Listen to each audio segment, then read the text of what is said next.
Bonjour, vous écoutez l'épisode 21 du podcast Revu et Corrigé. Ça y est, j'ai rattrapé.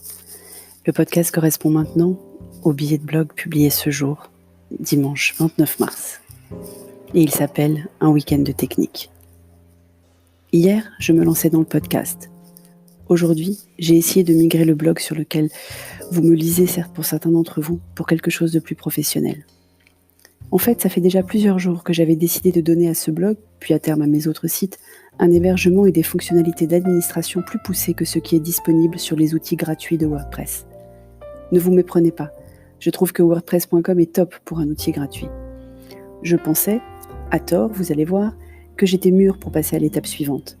En plus, cela permettait à l'équipe du Digital pour tous d'avoir un retour d'expérience grandeur nature d'une migration, vu qu'on se pose la question aussi pour le blog existant du collectif.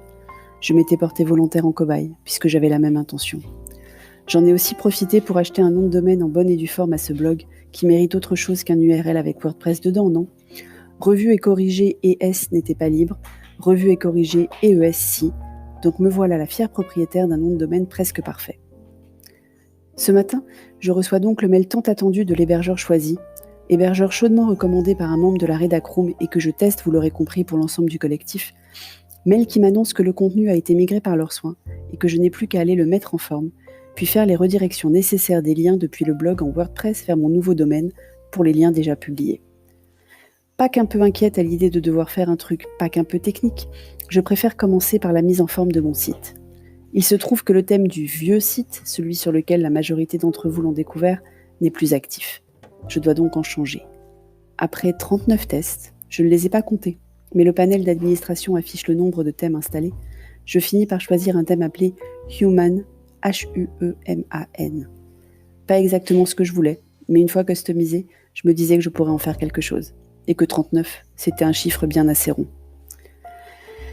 Me voilà donc lancée dans la personnalisation du thème. Couleurs, police, insertion des fameux widgets à droite, à gauche, en bas, installation du plugin de Twitter, vérification des articles importés. Et là, tout commence à se gripper.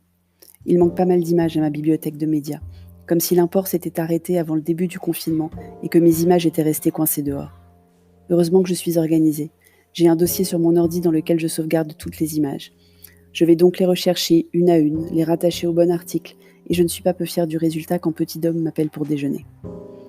Après un déjeuner délicieux, comme toujours quand c'est Cher et Tendre qui cuisine, je décide de migrer mon espace de travail du bureau au salon, histoire de regarder d'un œil l'aile ou la cuisse, qui est le 2 funeste du jour sur France 2.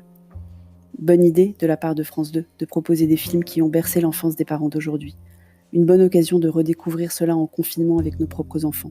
Mais je digresse. Une fois installé, je relance le panel administrateur de mon site. J'en profite pour ajouter les 2 extensions proposées que je n'avais pas installées, le SEO et les Analytics. Puis je clique sur OK. Et là, c'est le drame. Vide mon site. Le thème choisi est bien Human. Le titre est bien revu et corrigé ES. Mais de mes articles, de mes illustrations cherchées avec soin sur Unsplash, de mon historique d'abonnés, rien. Vous imaginez ma panique ? Mes sueurs froides ? Mon désespoir ? Ni une ni deux, je contacte le service client de l'hébergeur pour avoir une explication. Après 20 minutes d'attente et d'échange en anglais avec un charmant technicien, je comprends que ça va prendre du temps. En gros, qu'ils doivent refaire la manip d'import, en espérant que cette fois ça ne disparaisse pas. Pendant ce temps, Petit Dom a eu son cours ce matin, à regarder l'aile ou la cuisse cet après-midi, son 3e préféré de tous les 2 funestes, pendant que Cher et Tendre, en bon papa qu'il est, lui recopiait la liste des quelques 300 Pokémon qui lui manquent de Pokémon épée, qu'il sache lesquels aller chercher. Parce qu'il n'y a pas qu'Animal Crossing dans la Switch. Pour une fois, je finis cet épisode par un moment de suspense insoutenable. Est-ce que demain, le blog aura changé d'adresse et d'apparence ? Vous ne le saurez qu'en vous reconnectant sur ce podcast ou sur le blog. Merci d'avoir écouté. Si vous aimez ce podcast, abonnez-vous, laissez des étoiles ou des commentaires et partagez-le. À bientôt.